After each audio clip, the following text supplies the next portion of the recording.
it's Elgin from the Elgin and Floor Walker team at Keller Williams. People ask me questions about short sales on the buying side. And the one question that I hear a lot is, why in the heck, Elgin, does it take so long for the short pays to go through? What takes them so long? I wrote a good offer. Why does it take us so long to hear anything? Well, there are an awful lot of reasons why a short sale can take a longer period of time. So we're just going to touch on a couple of them. First thing, as a buyer, what you need to know is, more often than not, the reason the short sale takes a long period of time is not because of your offer or because of anything that you've done. It's because of the seller.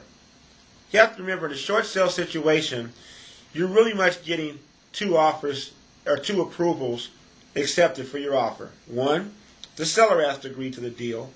Two, the bank has to agree to it. Remember, in a short sale, the seller, although he or she may still be behind or maybe behind on payments or whatever, still own that house. The bank cannot sell that property without the seller's permission. On the seller side, the seller has the authority to sell the home, but the bank is a lien holder. So if the seller is not getting enough money from the sale and does not have enough money to put into the transaction, then he has to get the bank's approval to sell it for less than what's owed on the property. That's the biggest thing. So now, why does it take the bank so long to make a decision? Well, I'm going to put it to you like this.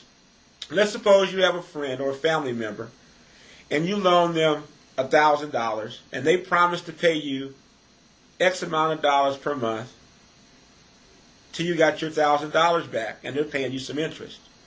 Now let's suppose, for whatever reason, out the blue, your family member says to you or friend, hey, I can't give you $1,000 anymore, but I can give you $150. Here's $150. I want you to forget about the rest of the money, and let's call it even. How happy would you be about that? Probably not very. How happy would you be if your friend came to you and told you that, and then the next day you saw him riding down the street in a brand new car? Or you called them on their cell phone, they picked it up from the Bahamas, but they haven't paid you your money. How would you like that? Well, that's the way the banks look at it.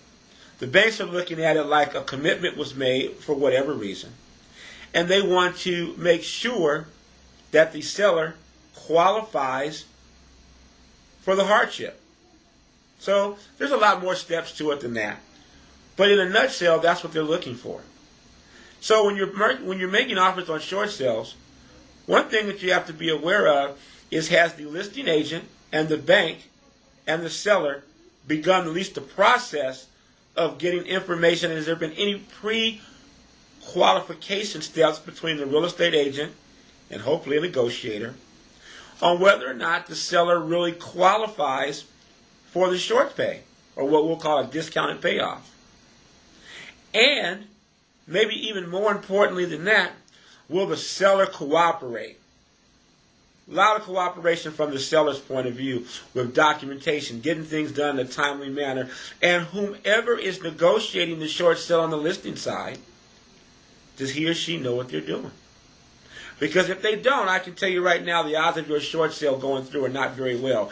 Industry standards show that less than 30% of short sales actually close escrow.